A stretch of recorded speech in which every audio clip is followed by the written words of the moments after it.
Welcome to the Disney Wedding Podcast. This show is brought to you by Carrie Hayward's Fairy Tale Weddings Guide, the only guidebook and bridal organizer tailored exclusively to Disney's fairy tale weddings at Walt Disney World. I'm Carrie Hayward, and each week I feature Disney wedding updates, money-saving tips, and interviews with wedding vendors and real Disney couples. I also cover honeymoons, anniversaries, and engagements at the Disney parks and resorts. Join me now as the Disney Wedding Podcast celebrates romance at Disney destinations.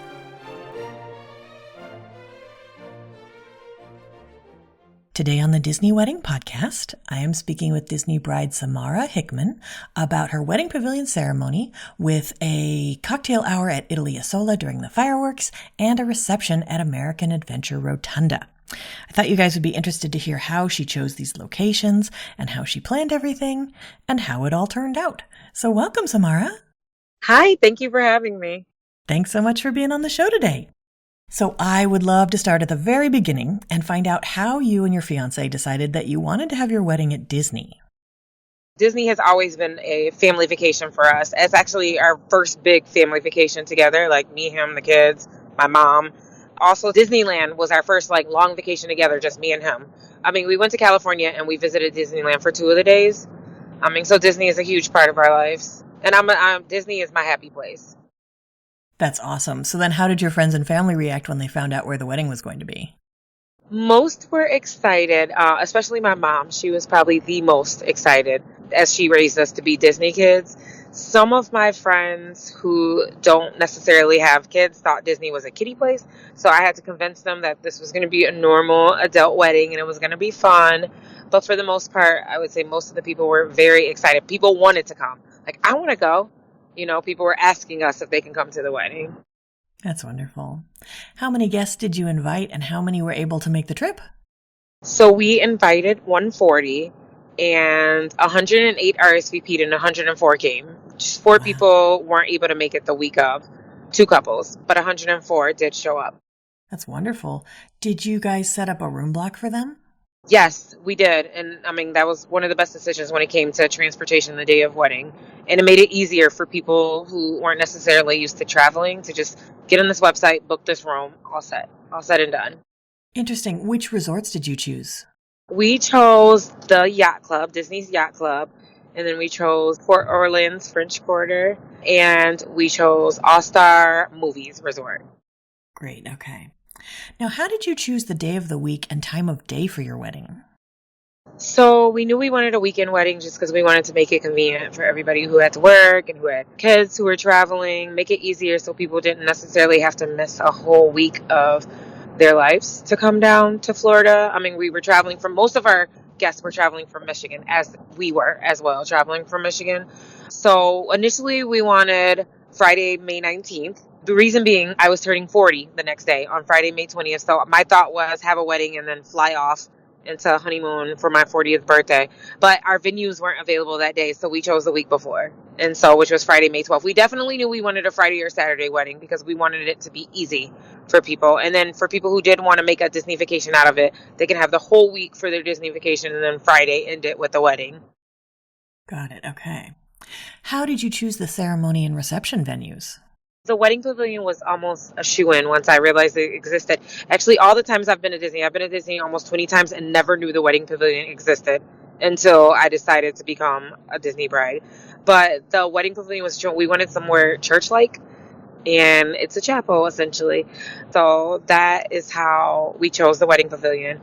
And then the reception, the American Rotunda, I actually saw it on different pictures on, websites and social media, and thought it was very pretty and it could accommodate all of our guests. And I wanted to do something inside the parks. And EPCOT was the decision made because, Magic Kingdom, I just didn't feel like the early morning and the late night hours of Magic Kingdom I just liked the hours from EPCOT better. And then I wanted our guests to experience fireworks too. So that's why we chose the Italy Isola for the cocktail hour so they can have the firework experience as well. That's wonderful. Did you use any outside vendors for the parts of your event that you were able to? We did not. However, though, we did make our own flowers for the ceremony. for that, we had family help us and make that. Bouquets and the boutonnieres for the guys and the flower girl basket and such. We had my aunt. She was our flower person, essentially, just to save money on that aspect of things. Right. Okay. Do you also want to talk about choosing outside photography? Yeah, so choosing an outside photographer, I actually, on the Dis Brides group, I had posted a question randomly, like, somebody help me with these venues. And Andrea from Bella Great Photography had commented and just said, hey, really cute picture. And she gave me some advice. And then I started looking into her further from that. And then I had a conversation with her. And she actually, when we talked, she was at Disney. And so I just thought that was perfect that she just knew Disney so well. She was at Disney Disney Springs actually with her kids. And she was telling me how she frequents Disney Springs. It's one of her happy places too. And I felt like we connected in that aspect. So that's how we decided to choose her for our photography. I just felt like she was very knowledgeable, very friendly, very like, this is how we should do it. What do you think? I mean, she definitely, I felt like she was a wedding planner extraordinaire as the photographer. So that's why I decided to go with her. Fantastic. How did you choose your officiant? Oh, officiant was kind of an easy choice for us. It was my godmother. And then she was somebody who 100% supported not only this relationship, but 100% supported this marriage. From the day I told her we were together from engaged, she was the most excited. So she's a minister, so it was easy for us to ask her if she could be our officiant. That's so great. Did you guys add any kind of entertainment to the ceremony or the reception? We added Mickey and Minnie Mouse, and they were probably one of the best surprises for our guest. I was actually surprised with the response when Mickey and Minnie came out and people screaming and excited about it. And it was a surprise. Only a few people knew they were coming to the reception. So it was a pleasant surprise for our guests. I take it even the people who thought it was going to be a kid's birthday party wedding were excited? Yeah, they took selfies with Mickey and Minnie as well. And they danced with us. Mickey and Minnie Mouse danced with the guests and took pictures with everybody. So that was pretty awesome. That's great.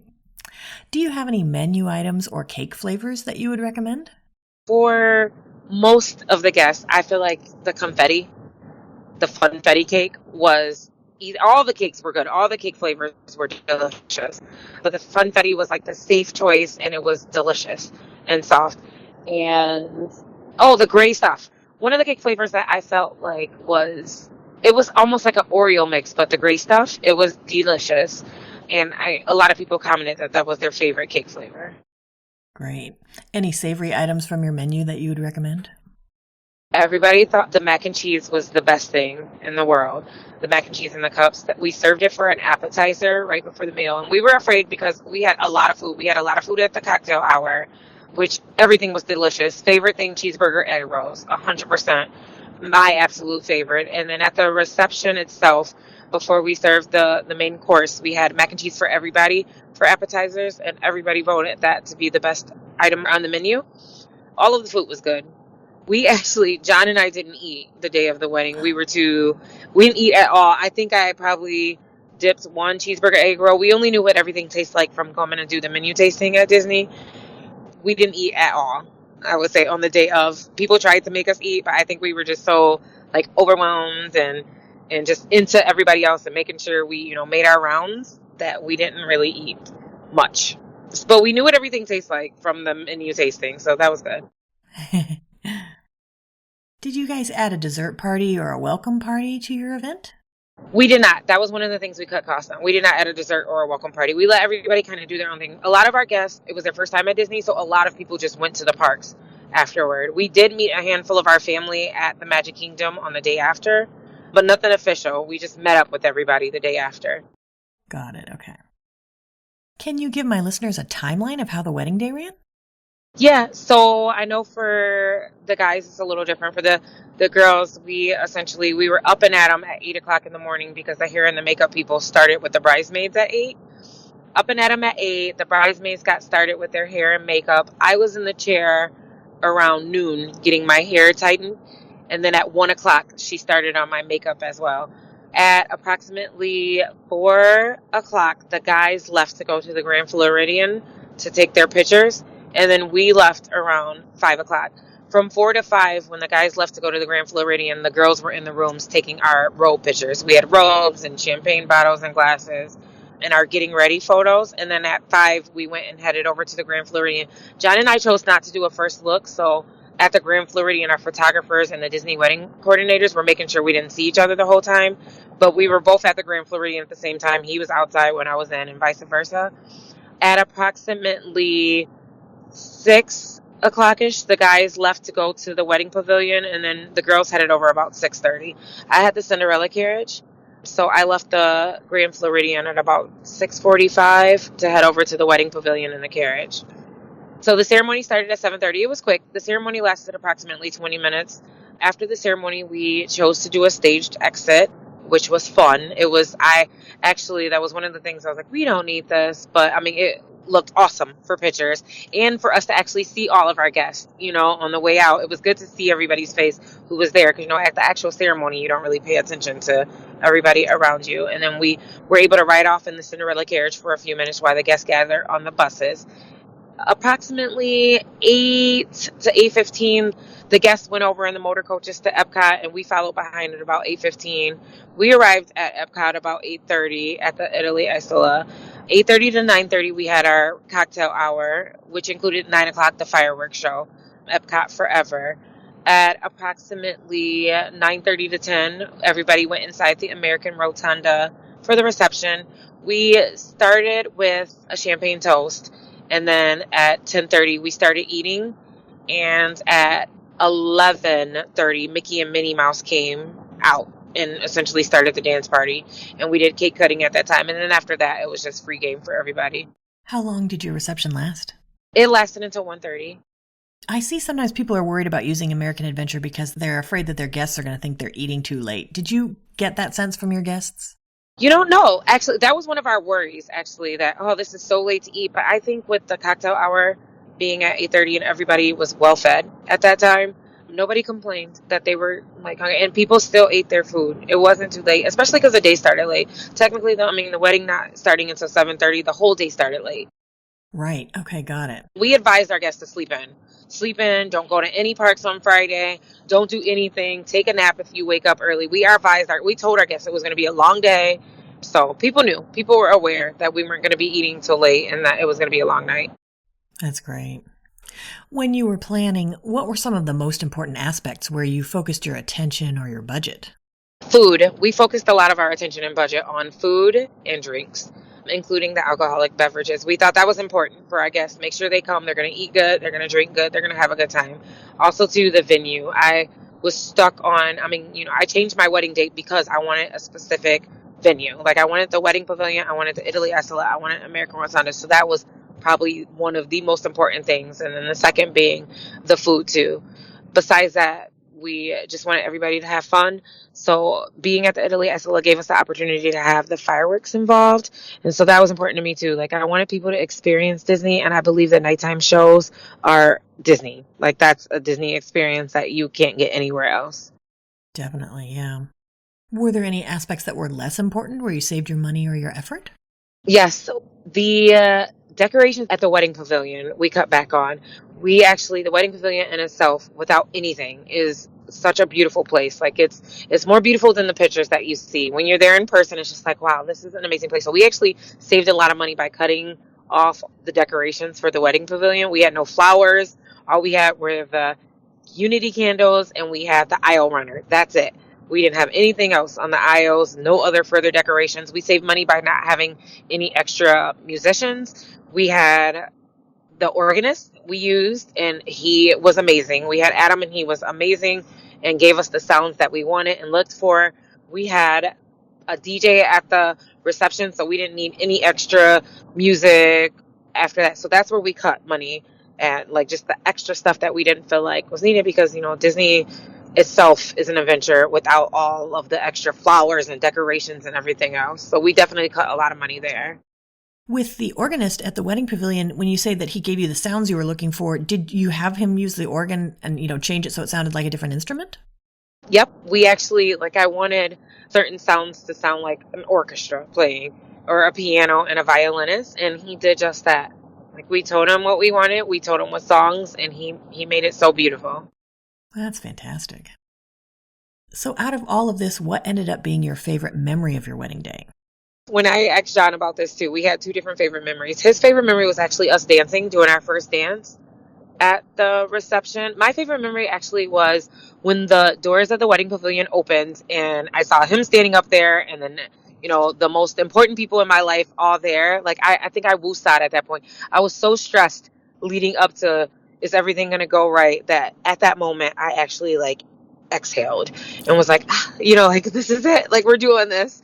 And I mean, it's really happening. So I think that was my favorite memory, like just the doors of the church opening and us just being there. And that was amazing. Did anything go wrong or just not turn out like you expected? No, actually, I mean, we were trying to figure out, nothing went wrong. Everything went perfect. Everything went perfect the day. Like, I can't think of anything that didn't go as expected. That's so great to hear. Now, you mentioned that you were kind of stressed out leading up to the big day. What were some of the things that seemed like a big deal beforehand and then turned out not to be? I focused way too much on the weather forecast, and everybody kept telling me not to worry about it, but I 100% was stressed out every single day for the month leading up to the wedding. I had the 30-day forecast on my phone. I had the day of hour by hour forecast, and I don't think I actually stopped paying attention to it until I actually got in the Cinderella carriage and we were driving to the wedding pavilion, and I was like, all right, it looks like we're gonna make it through the day without a thunderstorm. I mean, I was so exhausted because I woke up at 3 in the morning looking at the weather forecast, the hour by hour. Is it gonna storm? Is it gonna rain? And I wish I would know, because like John said, you can't change the weather. If it happens, it happens. And I know Disney, we already had our backup plans. I mean, I even asked our wedding coordinator, like, do we need to tell our guests to bring umbrellas? Because the wedding forecast said 50% rain that day, and it didn't rain at all, actually. But I mean, she's like, no, we got this. We got everything taken care of. If it does rain, we have umbrellas for all the guests. And I just was so caught up in it's going to storm and mess up the whole plan.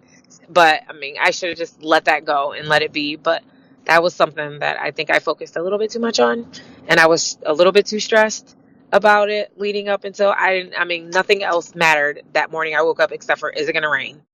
Got it. Okay. So besides continually looking at the weather forecast, is there anything else you would have done differently knowing what you know now? Yeah, I probably would have got a little more sleep the night before. Yeah, we hung out at Disney Springs, and then I just was up a little too late. I mean, even though, in my head, I made the excuse that our wedding wasn't until 7:30, so I had all day. But once we started getting ready, the room was packed with, bridesmaids and hair and makeup and photography people, and there was no sleep after that. And I wish I would have eaten. That was one huge thing. Like, I wish me and John would have sat down and ate some food during the reception. That's it. Like, just so we could have experienced, like, we even said we can't wait to go to another wedding so we could just sit, eat, and enjoy, like, the actual food, and drinks. That's great. Do you have any other tips or advice for future Disney couples? Trust the process. I often see people saying, oh, I haven't heard from the wedding coordinator, or this isn't as perfect as it should be, but it's going to be perfect because it's your day. Absolutely, just trust the process. Disney has been doing this for years.